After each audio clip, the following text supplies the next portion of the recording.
ایک جملہ کہہ کے حضرت سیدنا علامہ اسماعیل حقی رحمت اللہ علیہ فرمانے لگے چونکہ نمرود بیوقوفوں جیسی باتیں کر رہا تھا، اگر وہ یہ کہہ دیتا نا کہ میں سورج کو نکالتا ہوں مشرق سے،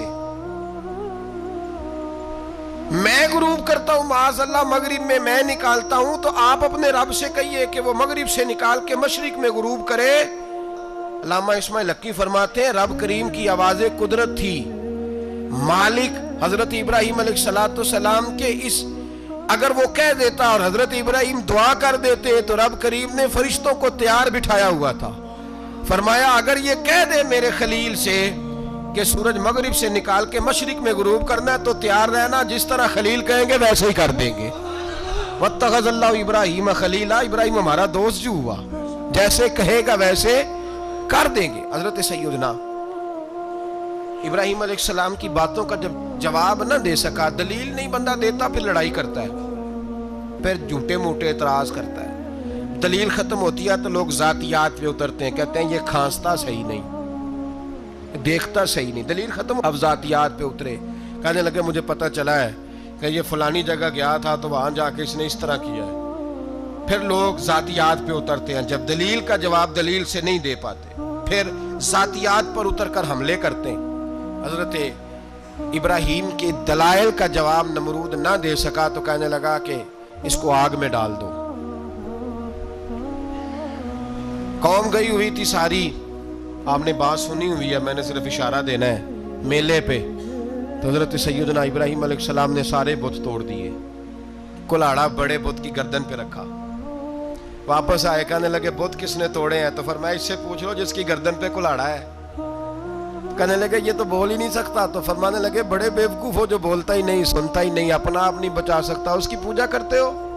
کہنے لگے پکڑو دلیلیں ختم ہو گئی، اس کو آگ میں ڈالو۔ بہت بڑی حویلی 45 فٹ مربع پہ مشتمل ایک حویلی بنائی گئی اور 45 فٹ اونچی۔ مختلف روایات، علامہ اسماعیل حقی کہتے ہیں کہ 3 مہینے تک نمرود نے کہا کہ اس کے اندر لکڑیاں ڈالو۔ لوگ پوچھنے لگے کتنی دنیا جلانی ہے؟ کہنے لگا بندہ تو ایک جلانا ہے، پر بندہ بڑا تگڑا ہے، ایک بندہ۔ 3 مہینے لکڑیاں ڈالی گئیں، اور لوگوں کی جو تہمات ہوتی ہیں نا وہ بڑی عجیب ہوتی ہیں۔ تہمات میں نے بڑی تفصیل سے رمضان المبارک میں گفتگو کی تھی، بدشگونی تہمات لوگ لیتے ہیں، اس وقت بھی لوگ تہمات کا شکار ہو گئے، عقیدہ بگڑ جاتا ہے تو وہ عجیب و غریب باتیں کرنے لگتا ہے، تہمات کا شکار ہو گئے۔ بیبیاں نظر مانتی، میں بیمار ہوں اگر صحیح ہو گئی تو اتنے من لکڑی دوں گی حضرت ابراہیم کی آگ جلانے کے لیے۔ ایک عورت لے کے جا رہی ہے لکڑیاں، تو ایک نیک دل آدمی نے اس سے پوچھا کہاں جا رہی ہو؟ کہنے لگی میں نے منت مانی تھی تو حضرت ابراہیم علیہ السلام کو معاذ اللہ جلانے کے لیے لکڑیاں لے کے جا رہی ہوں۔ تو وہ رب کریم کے بندے کہنے لگے تو ڈھونڈتی رہے گی، تجھے وہ جگہ ملے گی نہیں۔ وہ بی بی کئی مہینے گھومتی رہی، جگہ ہی نہیں ملی جہاں لکڑیاں ڈالنی، ماری گئی۔ تہمات کا شکار ہوئے بہت سارے لوگ، تہمات کا۔ بھائی تہمات دین کے اندر منع ہے، تہمات دین میں کوئی نظر ماننا، کوئی کسی بزرگ کے مزار پہ جا کے سالے ثواب کے لیے کوئی چیز ماننا، یہ تو درست ہوا، لیکن غیر شرعی نظریں مان لینا کہ میں آگ کے گرد چکر لگاؤں گا، میں جناب وہاں جا کے یہ والا تماشا کروں گا، میں دھاگا باندھوں گا، میں رسا کاٹوں گا، میں وہاں گندے ہوں سے پانی پیوں گا، ان کی شریعت اجازت، یہ تہمات ہیں، بدشگونی ہے، دین میں ان کی کوئی گنجائش۔ آپ نظر ماننے سے پہلے بھی کسی عالم سے رابطہ کریں کہ میں منت مانگنے لگا ہوں تو کیسے ماننی چاہیے، اس کا طریقہ پوچھیں۔ ایسے ہی غلط چیز کی منت تھوڑی مان لی جائے گی۔ بہرحال آمدام برسر مطلب حضرت ابراہیم کے لیے آگ جلائی گئی، 45 فٹ اونچی آگ ہے، پرندہ بھی اوپر سے گزرتا ہے تو نیچے گر جاتا ہے جل کے۔ اتنے دن لگا کے آگ جلائی گئی، اب حضرت ابراہیم کو جلایا جانے لگا ہے۔ یہاں تو موجیں ہیں نا، جو کسی ادارے کا سربراہ ہے اس کے لیے موج ہے، کسی جگہ آفیسر بن گیا تو موج ہے، پیر صاحب کے لیے موج ہے، علامہ صاحب کے لیے موج ہے، خطیب صاحب کے لیے موج ہے۔ جلنا کس کو پڑتا ہے؟ وہ حال ہی کوئی نہیں رہا اللہ ماشاءاللہ، وہ لوگ گزر گئے جو تکلیفیں سہ کے کام کرتے تھے، گزر گیا زمانہ۔ حضرت سیدنا ابراہیم علیہ السلام کو جلایا جانے لگا ہے تو اب اتنی بڑی آگ ہے تو ڈالیں کیسے؟